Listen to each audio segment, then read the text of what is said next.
விடுதலை நாயகன் வெற்றியை தருகிறார், எனக்குள்ளே இருக்கிறார். என்ன ஆனந்தம்! நான் பாடி பாடி மகிழ்வேன், தினம் ஆடி ஆடி துதிப்பேன். நான் பாடி பாடி மகிழ்வேன், தினம் ஆடி ஆடி துதிப்பேன். எங்கும் ஓடி ஓடி சொல்லுவேன், எங்கும் ஓடி ஓடி சொல்லுவேன், என் மீட்பர் ஜீவிக்கிறார். டேவிட் வுட்னு ஒரு மனிதருங்க. சின்ன வயசுல இருந்து நன்மை தீமைன்னு ஒன்று கிடையாது அப்படி சொல்லி சொல்லி நம்மளை பிரெயின் வாஷ் பண்ணி வளர்த்துருக்காங்க. ஆனால் அப்படி ஒன்றுமே இல்லை. திருடுறது தப்பில்லை, கொலை பண்ணுறது தப்பில்லை, மற்றவங்களை கஷ்டப்படுத்துறது தப்பில்லைன்னு நினச்சி வாழ்ந்து வந்த ஒரு நபர் தன்னுடைய வீட்டில் வளர்த்த ஒரு நாய் மரித்து போனதுக்கு கொஞ்சம் கூட வருத்தப்படலையாம். அதை விடுங்க, தன்னுடைய நெருங்கிய நண்பன் மரித்து போனதுக்கு கொஞ்சம் கூட வருத்தப்படலையாம். கொஞ்சமும் அதை குறித்து உணர்ச்சியே இல்லையாம். ஒரு வீட்டின் தோட்டத்தில் நிறைய காய்கறிகள் காய்த்து கிடந்ததாம்.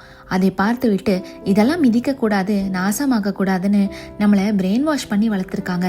ஆனால் அப்படிலாம் ஒன்றுமே இல்லைன்னு சொல்லி அந்த காய்கறிகளை மிதித்து எல்லாவற்றையும் நாசமாக்கி விட்டாராம். ஒரு நாள் தன்னுடைய தந்தையை கொலை செய்யணும்னு அவருக்குள்ள ஒரு எண்ணம் வர ஆரம்பிச்சுதான்.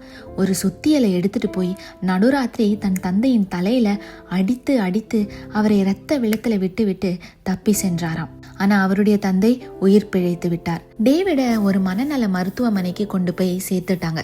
அங்க இருந்து 10 வருடம் ஜெயிலுக்கும் அனுப்பினாங்க. ஜெயில ஒரு கிறிஸ்தவ நபரை டேவிட் சந்தித்தாரு. அந்த நபருடன் வாக்குவாதத்தில் ஏற்படுவாரு, இயேசு கிறிஸ்து தெய்வம் இல்லை என்று சொல்லி. அந்த கிறிஸ்தவ நபர் உபவாசித்து ஜெபிப்பது பழக்கம். ஒரு தடவை 40 நாள் உபவாசித்து ஜெபிக்கணும்னு முடிவு செய்தாரு அந்த கிறிஸ்தவ நண்பர். என்னாலையும் இருக்க முடியுமேனு வீம்புக்காக டேவிடும் 40 நாள் உபவாசத்தை ஆரம்பித்தாரு. ஆனா அவருக்கு அதனால பலவீனங்கள் ஏற்பட்டு ஜெயில் அதிகாரிகள் இவனுக்கு மறுபடியும் மனநிலை சரியில்லை போல, சாப்பிடாம பட்டினி இருந்து தற்கொலைக்கு முயற்சிக்கிறான் போலன்னு நினைச்சு மனநிலை மருத்துவமனைக்கு அனுப்பினாங்க. அதுக்கப்புறம் அவருக்குன்னு ஸ்பெஷலா ஃபுல் டைம் கேமரால கண்காணித்து கொண்டே இருக்கிற மாதிரியான ஒரு அறையும் ஒதுக்கிட்டாங்க. அந்த அறை கிட்ட ஒரு லைப்ரரி இருந்துச்சாம். நம்ம மறுபடியும் அந்த கிறிஸ்தவ நண்பரை சந்திக்கிறதுக்கு முன்னாடி இந்த லைப்ரரியை பயன்படுத்தி இதுல கிடைக்கிற ரீசோர்சஸ் புத்தகங்களை பயன்படுத்தி இயேசு கிறிஸ்துன்னு ஒருத்தர் இல்லை, தெய்வம்னு ஒன்று இல்லைன்னு நம்ம நிரூபிக்கணும்னு அவர் நினைச்சு வேதத்தை வாங்கி படிக்க ஆரம்பிச்சாரு.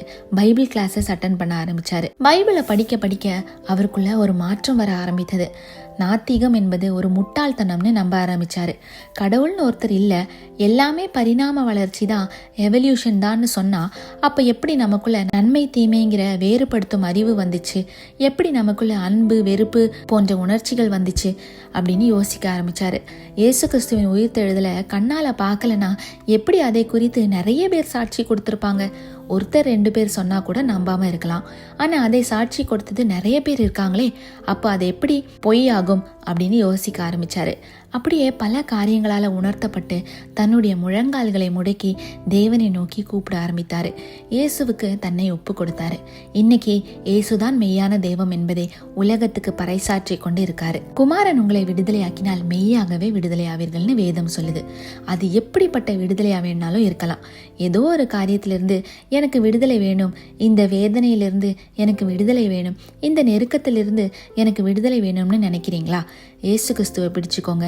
அவருடைய முகத்தை மாத்திரம் நோக்கி பாருங்க. அவர் கொடுக்கும் விடுதலை வெறும் கொஞ்ச நாளைக்கு இல்லை, அவர் கொடுக்கும் விடுதலை நிரந்தரமானது. மெய்யான விடுதலையை அவர் நமக்கு அளிக்கிறார். கர்த்தர் உங்களோடு இருப்பாராக. ஆமேன்.